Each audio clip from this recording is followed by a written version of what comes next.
Idosa de 75 anos tem casa invadida por falsos enfermeiros. Cratera gigantesca surge em rodovia no Espírito Santo.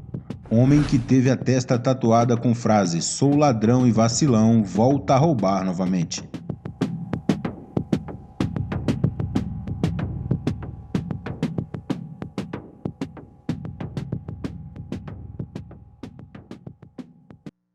Uma idosa de 75 anos teve a própria residência invadida por suspeitos que se passavam por enfermeiros. Os mesmos pretendiam interná-la à força em uma clínica na Grande São Paulo, em Santa Isabel, na região metropolitana. Segundo a polícia, pelo menos 4 homens armaram a internação para tentar vender a casa em que a vítima vive, no bairro da Lapa, na zona oeste da capital paulista. Eles foram presos no endereço da residência no sábado, dia 26, afirmando que tinham um mandado judicial para levá-la para fazer exames. Ela entrou em uma ambulância e foi levada para uma clínica no município de Santa Isabel.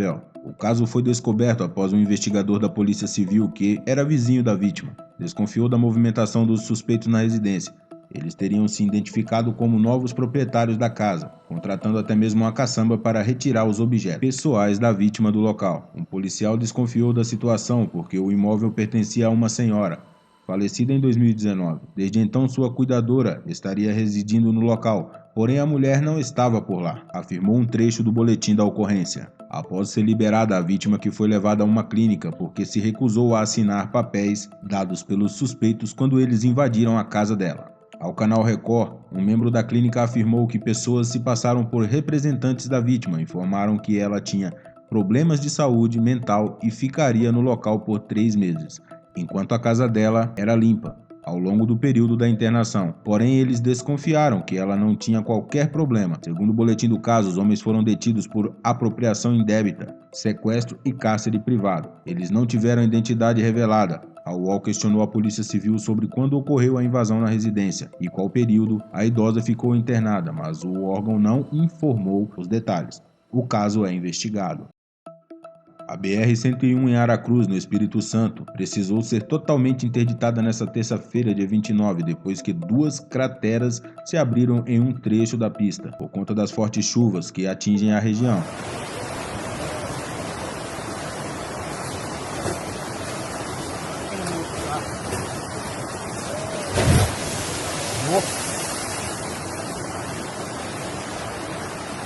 Sai daí, moço! Sai daí!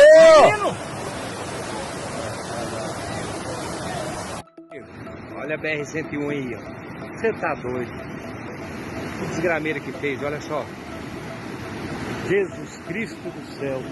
Segundo a Polícia Rodoviária Federal, ainda não há previsão da liberação da interdição do quilômetro 170. Motoristas que passavam pelo local tiveram que acessar um desvio na cidade de São Névia, passando por Colatina e seguindo para Linhares, pela Beira-Rio. Em um vídeo publicado pelo portal de notícias A Gazeta do Espírito Santo, é possível ver o tamanho do estrago, além de partes de trecho caindo.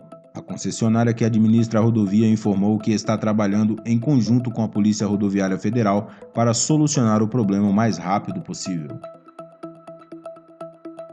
E agora, na terceira posição, vamos falar de Luan Rocha da Silva.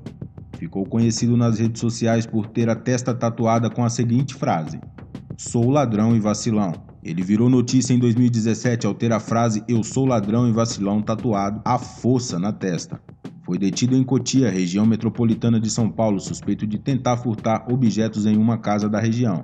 O rapaz, que ainda era um adolescente quando teve o rosto marcado, foi detido pela GCM, Guarda Civil Metropolitana, suspeito de invadir um apartamento no início da manhã de ontem.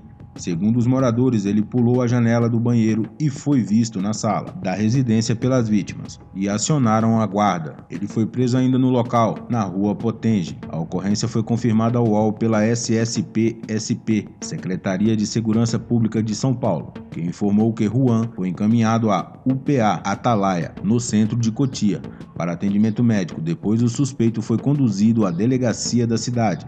Até a manhã de hoje, ele ainda aguardava para passar por exame de corpo de delito. Dependente químico desde a época em que foi tatuado à força, Juan também foi detido em março de 2018 por furtar desodorantes em um supermercado. E em fevereiro de 2019, após ser flagrado furtando R$20, um moletom e um celular em uma unidade de saúde em São Bernardo do Campo, mesma cidade em que sofreu a violência em 2017. Pelo segundo crime, ele foi condenado a 4 anos e 8 meses de prisão, em regime semiaberto. Na sentença, a juíza pelo caso afirmou que era necessário que o jovem continuasse preso e o fosse impedido de recorrer em liberdade, considerando que o réu demonstrou ser pessoa perigosa ao convívio social, haja visto o emprego de violência exercida contra uma das vítimas, considerando ainda que o acusado já se viu envolvido com a justiça, ainda quando menor. As voltas com a prática de atos infracionais, a situação evidencial no caso concreto justifica a manutenção de sua prisão preventiva. Após a prisão na manhã de ontem, autoridades não divulgaram a identidade do advogado de Juan. O espaço segue aberto para manifestação de defesa. Relembre o caso em junho de 2017. Um vídeo viralizou nas redes sociais ao mostrar 2 homens tatuando à força um adolescente após uma suspeita tentativa de roubo. Em sua testa lia-se a frase "Sou ladrão e vacilão". A repercussão fez com que os responsáveis pela violência, um tatuador identificado como Michael e seu vizinho Ronildo, fossem presos em São Bernardo do Campo. De acordo com o depoimento prestado à polícia, eles confessaram o crime e alegaram que Juan roubou uma bicicleta do tatuador. A investigação aponta que, na verdade, nenhum dos investigados era o dono do veículo. Na época do vídeo, a família de Juan o reconheceu e acionou a polícia, afirmando que ele estava desaparecido havia mais de uma semana. Usuário de drogas, o jovem foi encontrado alguns dias depois da gravação e internado em uma clínica de reabilitação para o tratamento de crack e álcool. O adolescente também passou por sessões de retiradas da tatuagem, feitas em um quarto de pensão que havia sido alugado por Michael. Em entrevista à Folha de São Paulo, ele negou ter tentado furtar a bicicleta, disse que estava muito bêbado quando entrou no condomínio e que só colocou a mão em uma bicicleta. Ele disse ter implorado para não ser marcado e que quis morrer depois por estar muito envergonhado. Essas foram as 3 notícias de hoje. Este é o canal Fato Recente.